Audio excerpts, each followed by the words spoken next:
दोस्तों आज के हमारे इस वीडियो का टॉपिक है does stabiliser save electricity bill. इस टॉपिक में सबसे पहला क्वेश्चन क्या बन सकता है, तो चलिए स्टार्ट करते हैं। सबसे पहले इसका क्वेश्चन बनेगा यूज ऑफ स्टेबलाइजर। जो हमारे स्टेबलाइजर है हम इसका यूज क्यों करते हैं, तो सबसे पहले इसका आंसर यही होगा कि इसको मतलब मेन मकसद ये होता है, ये प्रोटेक्ट करता है। जो हमारे इक्विपमेंट होते हैं घर में उनको प्रोटेक्टिंग पर्पज़ के लिए हम स्टेबलाइजर का यूज़ करते हैं। तो आपको इसका एक लाइन में आंसर यही लिख, तो इसका एक लाइन में आंसर यही बनेगा प्रोटेक्ट ओवर होम इक्विपमेंट। जो हमारे घर में जैसे फ्रिज हो गया, एसी हो गया, इन सबको प्रोटेक्ट करने के लिए हम स्टेबलाइजर का यूज़ करते हैं। तो अगला जो क्वेश्चन बनेगा हमें स्टेबलाइजर लगाने से बेनिफिट्स क्या होते हैं, तो चलिए देख लेते हैं।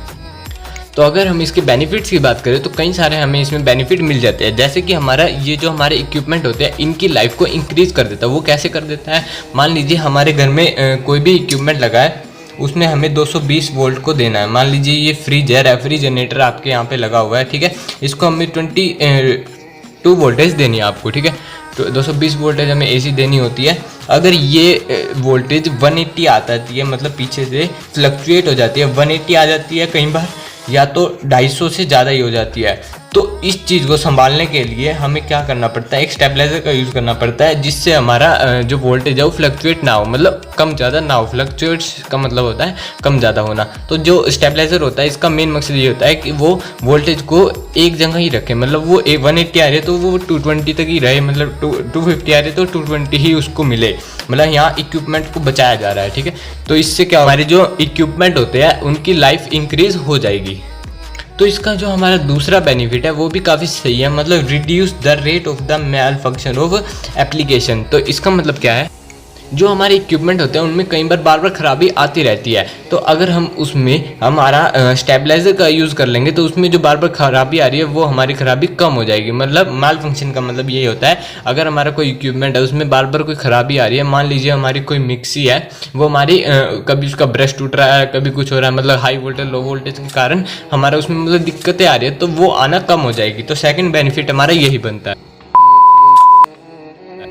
और थर्ड और फोर्थ जो हमारे बेनिफिट बनेंगे वो भी काफ़ी अच्छे हैं, मतलब ओवरलोड प्रोटेक्शन। बट ये ज़्यादातर स्टेबलाइजर में कम ही देखा जाता है, तो कई स्टेबलाइजर में इसका आ गया है, मतलब फीचर कईयों में नहीं आया है। तो फोर्थ हमारा होता है ओवर वोल्टेज और अंडर वोल्टेज। तो मैं इसके बारे में आपको बताता हूँ ओवर वोल्टेज और अंडर वोल्टेज होता क्या है, ठीक है।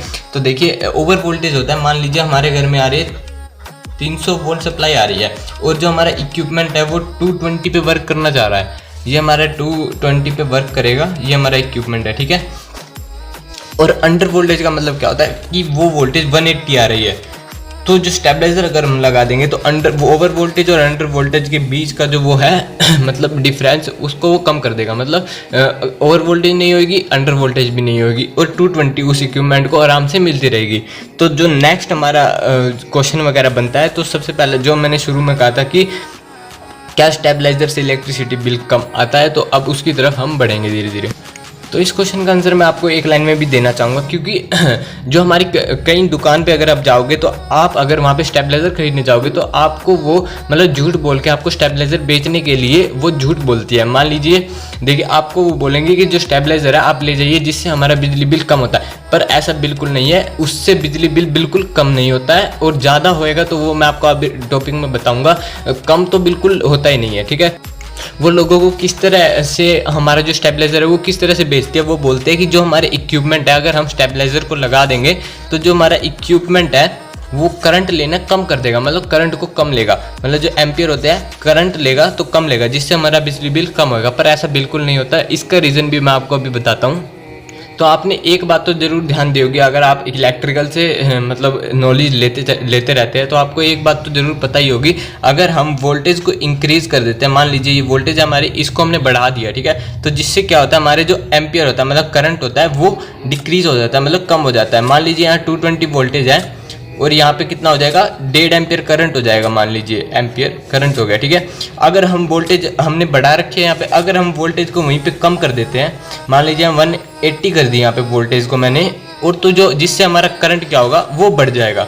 तो यहाँ 1.5 वोल्टेज 1.5 एम्पियर ले रहा था, तो यहाँ 2.5 एम्पियर हो जाएगा। तो ये बात भी आपको,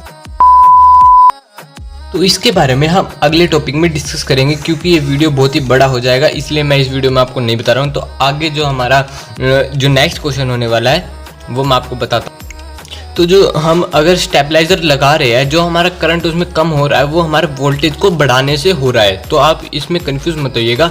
हम जब स्टेबलाइज़र लगाते हैं तो वोल्टेज को ज़्यादा करता है, जिससे हमारा करंट कम हो जाता है ऑटोमेटिकली। तो इससे तो यह साफ डाउट बिल्कुल क्लियर हो जाता है कि जो हमारा इलेक्ट्रिसिटी बिल है वो कम नहीं होने वाला है। ठीक है, तो अगला जो बढ़ेगा, मतलब हमारा जो टॉपिक बनेगा, हमारा बिजली बिल कम तो नहीं हो रहा है, क्या हमारा बिजली बिल ज़्यादा हो रहा है? तो मैं इसका जो आंसर बताऊँ वो एक लाइन में होगा, जी हाँ।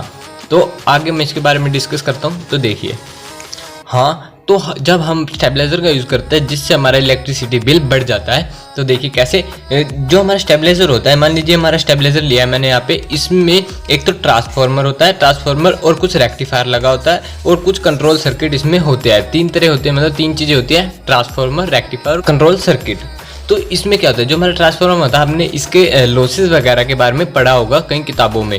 तो लॉसेस किस तरह से होते हैं, इसमें हीट लॉस होता है, हो गया आवाज़ करता है तो वो हिस्ट्रेसिस लॉस वगैरह, इतने सारे लॉसेस होते हैं जिससे हमारी जो इलेक्ट्रिसिटी है उसमें वेस्ट हो जाती है, जिससे हमारा इलेक्ट्रिसिटी बिल भी इंक्रीज हो जाता है। तो उम्मीद है कि आपको इतना तो यहाँ तक समझ आ गया। अब मैं बताऊँगा कि हम जो स्टेबलाइज़र है उसकी मतलब किस तरह से उसको चूज़ करें। स्टेबलाइज़र के बारे में बताने वाला हूँ, सिलेक्शन ऑफ स्टेबलाइज़र। तो सबसे पहले हम इसका ब्रांड में लेना, मतलब अच्छी ब्रांड का हम जब स्टेबलाइज़र लेंगे तो उससे क्या इफेक्ट पड़ेगा, जो हमारी एफिशिएंसी है वो पता लगेगी। अगर हम लोकल लेंगे उसमें एफिशिएंसी कम होती है।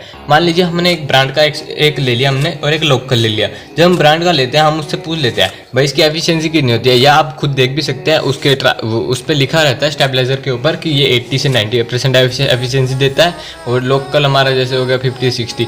तो ये जो 80 से 90 है ये हमारी एफिशिएंसी दे रहा है, मतलब वो स्टेबल चल रहा है, कोई दिक्कत नहीं आ रही। 80 से 90% तो चलता रहेगा, कोई लॉस नहीं है।